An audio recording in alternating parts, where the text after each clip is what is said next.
hùng ta na kim năm tuổi băng in này xa về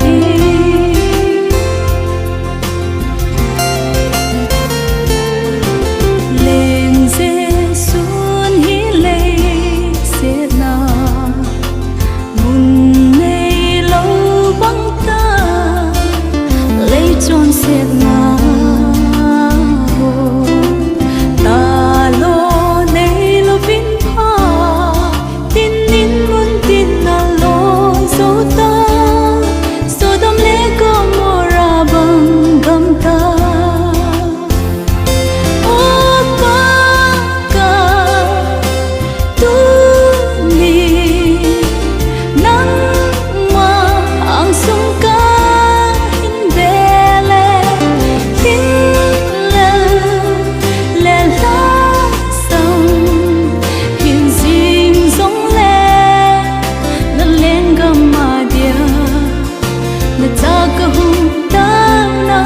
kim năm tuổi băng in này xa về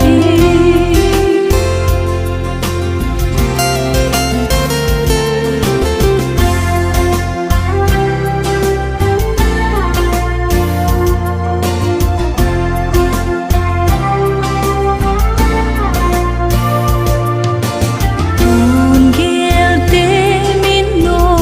Sophie đi tin thiếu số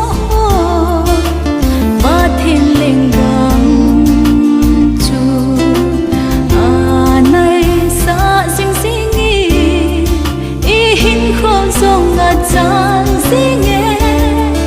imuna kon tho phada hita opa ka tu ni nang ma ang sung ka hin bele tin la la la sang hin zim zong na cha ka hung ta na kim năm tuổi băng in này xa